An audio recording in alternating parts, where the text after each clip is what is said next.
Hello! Good to have you here. I'm here with the very lovely Nathan Skreslet, who is our guest speaker for Friday. So, hello, how are you? I'm great. Glad to be here. Yay!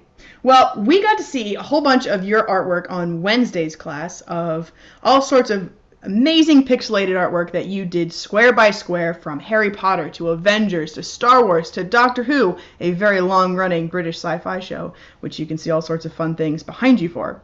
And my students, as always, had some questions that they wanted to ask you. Awesome. I'm happy to answer anything they've got. Anything they've got. Well, great, because that's where it's going to start. So, the first thing that someone always asks when they see an artist who is a professional, who is a grown up many years into the future, is how long have you been doing this? How long have you been doing your pixel art? Ooh, let's see. We started in about 2010, 2011, doing this type of thing. I do all kinds of different art styles. And this was a project I'd kind of had stashed in the back of my mind for many, many years, and had kind of been looking for a way to do it. And then pixel art started to become uh, more prominent. It was brought back by things like Minecraft. Like it was popular when I was a kid, and then now that I'm all grown up, it was coming back into use. And I thought this is a real fun way to simplify complex things down to really simple little graphic representations that were also really cute. So that's kind of where the idea started, and yeah, I've been doing it for God, almost 10 years now, and trying to find new ways to expand the genre. I was just thinking the other day of when did I first meet you guys, and it was right around that time. We started kind of doing similar conventions together, and I would see your booth, and I'd be like, "That's very cool. It's pixelated artwork of this at the time still fairly obscure sci-fi genre kind of shows." So yeah, that pretty much is pretty accurate to what I remember. So you had mentioned just a minute ago that you had this idea that you wanted to do with pixel art. So could you tell us a little bit more about that? Like what was the idea that started? I want to make those into pixels. Well, ever since I was a teenager, like I grew up watching Doctor Who, which is this British sci-fi show that had a big influence on me. And as a teenager, I had thought about wanting to make a sort of a visual catalog of all the characters from the show. And there's so many; it's been on for like 50 years. Um, so I had started drawing them as these little tiny illustrations on like scraps of paper, and I ended up with dozens and dozens of these things. Um, and I had thought about starting a website to create a catalog and stuff, but it was the early days of the internet, and this was very Mm-hmm. complicated, and I was not very skilled at writing HTML at the time, which was the only way to do web pages back then. So yeah, I kind of thought the technology's not quite there, and drawing all these guys is going to take forever. So I kind of closed that book and put it on the shelf. I was like, I'll come back to this sometime in the future.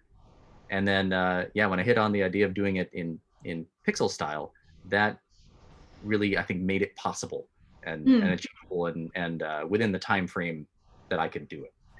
And yeah, it allowed me then to start making these big posters with hundreds and hundreds of little characters on them. I separated by sort of eras of the program. Mm-hmm. Uh, so somebody could say, "Oh, my favorite time was when this cast was in the show, and here's all the things that appeared in all their stories." You kind of see it all at the same time, uh, and people thought it was really cute and fun, and it gave them nostalgia. That's true. That's very true. So this show has been on for a very long time, and the way a show like this can be on for very nearly 60 years now is that they switch out the main actor, which is a Mm. clever way to do it. But I had shown my students these enormous posters with each individual little portrait of a character that might only be in the show for 5 minutes or 5 hours, depending on what's going on.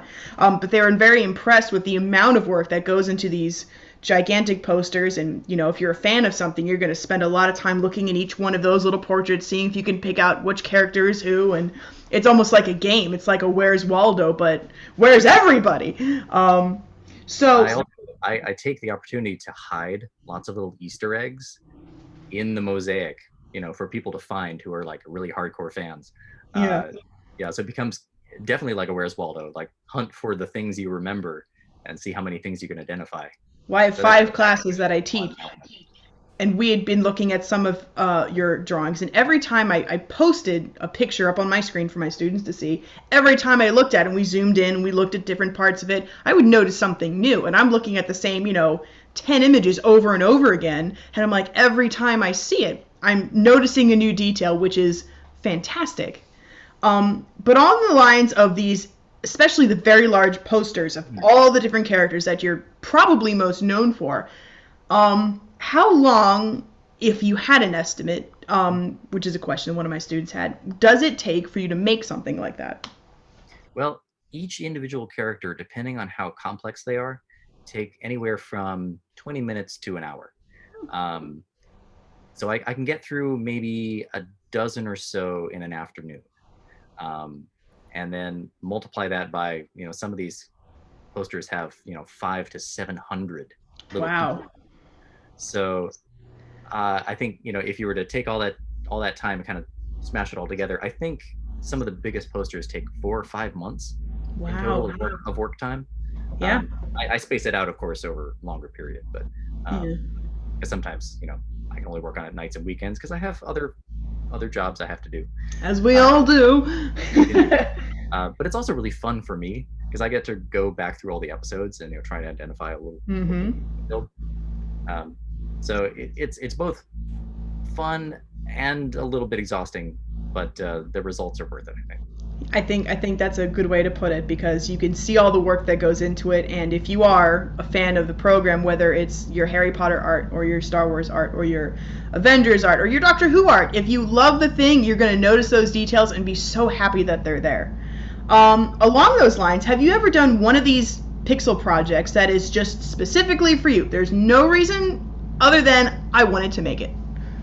My students. Oh yeah, like gosh, I think the Firefly one I think started that way. I was like, Mhm. I really want to build that ship Yes. in pixels. I was like, I need an excuse to do that. So I think that's kind of where that one started. And then it ended up being one of our most popular posters. People love the Surprisingly, show. It's a thing they people really love. do. People love the style of art. It's like peanut butter and jelly, two great things together. Unless you have a peanut allergy, in which Oh case. yeah. Like, and the work takes so long that if I don't love what I'm doing, it would just be a horrendous chore. So I really only tend to work in uh, or do artwork related to shows or uh, things that I personally enjoy. Hmm. Uh, so it's sort of a labor of love in a way. Yeah, that's a good way to put it. Very cool. Some of my students, now a lot of my students don't know these sort of sci-fi shows that we grew up with, but some of my students had asked, have you ever done this sort of style of artwork with things that are already animated, from anime to comic books? I know you've done like Marvel movie version stuff, but like any sort of 2D making it into pixel art kind of a thing. I haven't done a lot of that, although we did just do a project, excuse me, for the official publisher of the Robotech comics. Okay. I think I included one of those in the gallery. Yes. Yes, We you did a did. series of 4 covers for them to be printed on the actual comics Nice. that they did as alternates. So that was really fun working with them. I'll be excited to That see was those in the store when stores are a thing again. Yeah. Unfortunately, only 2 of them had come out before the pandemic hit. So they had to kind of put the other ones on the back burner, but they're all completed. So hopefully at some point they'll all make it onto books. That's very exciting. Now, a couple other questions that my students have, because some of my students have done pixel art in the past, either on their own or in some of our other art classes that we have at school. So they had some questions about the process of this. So, do you always start your pixelated portraits that end up being a million at once, or be it a ship or a big character, do you always start like 1 pixel at a time, or do you have like a base that you a little bit work off of? I have a set grid size. So like between all of my posters and all of my smaller prints, they all share a same scale. Okay. So I've already got that grid established. I know exactly how big it is. So then when I come to like, lay out, say, one of the posters with all the little people on it, I have a little sort of person size template that I kind of, he's sort of transparent and sits in the background. It's basically just a box with legs A and ghost. a block for a head. And that gives me kind of the average size Okay. that all these guys need to be. So then when I build one over the top of it, I can decide, oh, okay, this character is taller than average, so I'll raise him up a few squares, or this one's a kid, short them down a little bit, Yeah. But it helps to keep everything consistent. And then if I'm doing a scene, I'll block it out in big shapes first, just so I know where everything's going to be. Like in the gallery there, I had a couple of different stages of one of the interiors Yeah. that I designed, and you can see how it goes from big flat areas of color and gradually gets filled in with more and more detail until you arrive at the final product. Because if I start out getting too detailed and then later I go, oh, that's too small, it's really hard to change. Yeah. So it's always best. I've found over years of working and also in my art training, you work from general to specific, and it saves yourself so much heartache later if you get the basics right first. And that's what I tell my students. It's really easy to look at art and say, oh, they instantly did something incredibly detailed. That's how they did it. It starts really complicated. But I always tell them, start with what you know. Start with something basic. And like steps, you just keep on putting layer after layer of the easy stuff until you get something complicated. So almost every person I've talked to in these guest spots have said exactly the same thing, which is wonderful. So I'm not full of it, guys. I promise. I know what I'm talking about, and so do they. A couple other questions that they had. We saw that you were using Photoshop in one of the videos that you had, and you had a million different devices out at once, from a TV to an extra monitor to an iPad to a laptop.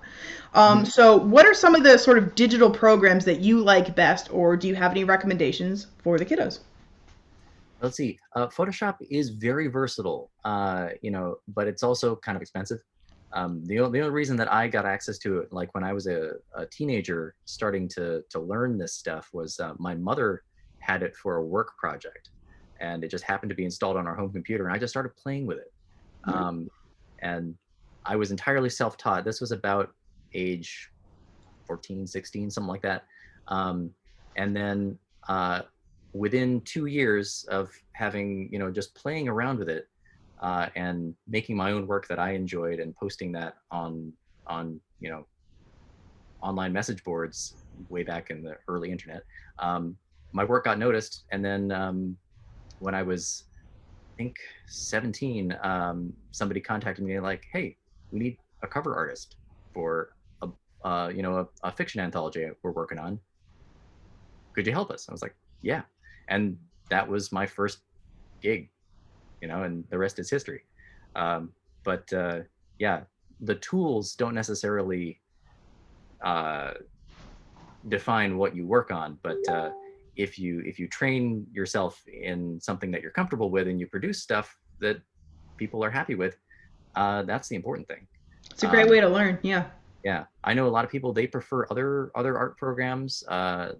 Some folks I know use GIMP. They like a lot. That one's I think free, isn't it? Yeah, as far as I know, that one is free. I know that Krita's free. My students usually use Sketchbook app. I know that the students who are in my digital, or it's not my class, I don't teach it, in the digital art classes at school, I think they all have access to Photoshop when they're at school. I don't know if they do when they're at home, because I don't teach that class. But that's very interesting. If you're working on a tablet or a phone, the best app I use on there is called Procreate. Yes. Which I think has a free version and a pro version. But it's a really, really nice interface, and you can make really great stuff with it. And it's easy on your wrist too when you're using this. Always important. You don't want to angry, crunchy hands.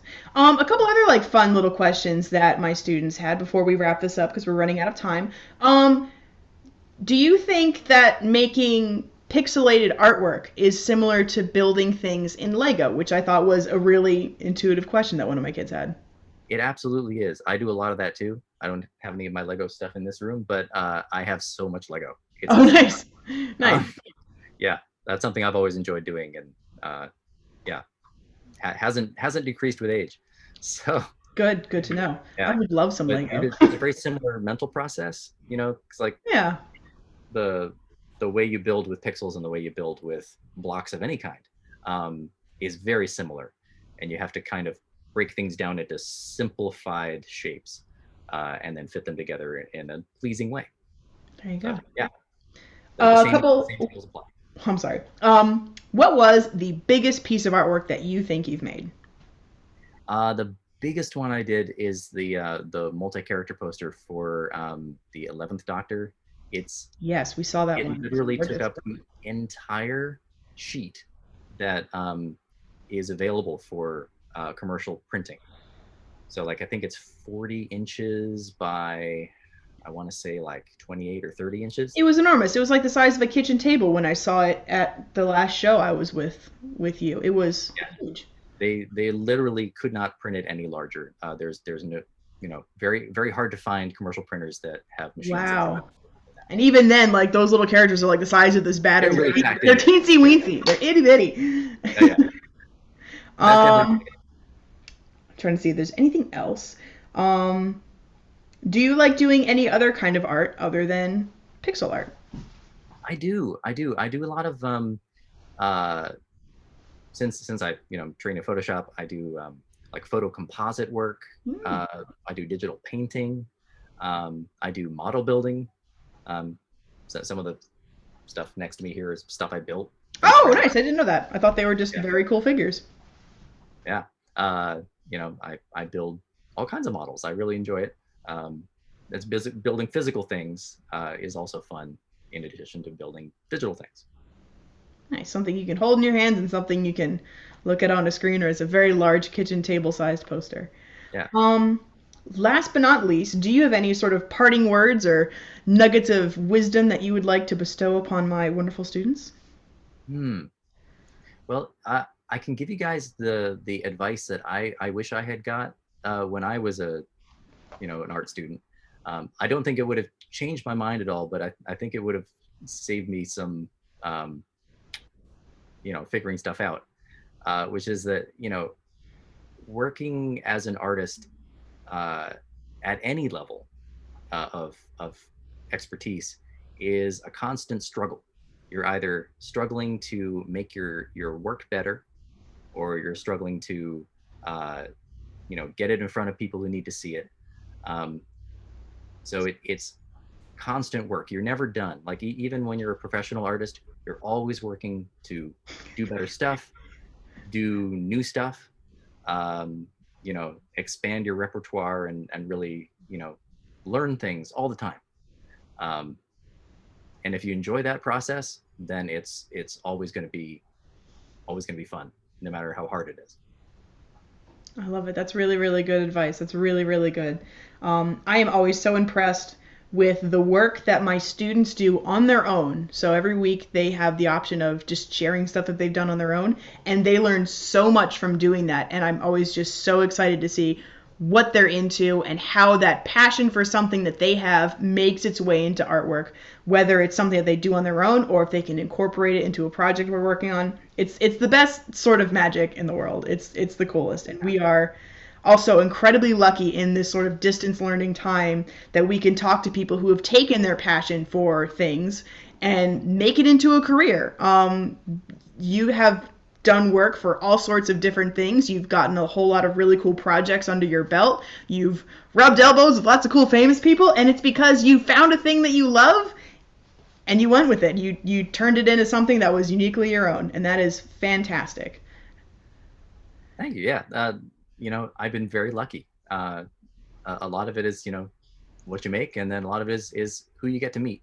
And yeah, actually, that's another big thing about being a professional artist is networking is very important, and knowing people and meeting people all the time is something you need to be doing. Yeah. Talk to your art friends. They're really nice, I promise. They are. They are. We're very lucky to have been Yours. able to talk to you today. We are very, very lucky to be able to talk to any fun artists on our wonderful guest speaker days, but it has been such a treat to be able to talk to you, and I know the kids are going to be really excited to see this interview with you. So thank you for your time. Thank you for asking me. This was really fun. All right. Well, thank you so much, and I will probably see you after we're done recording. So thank you. Thank you.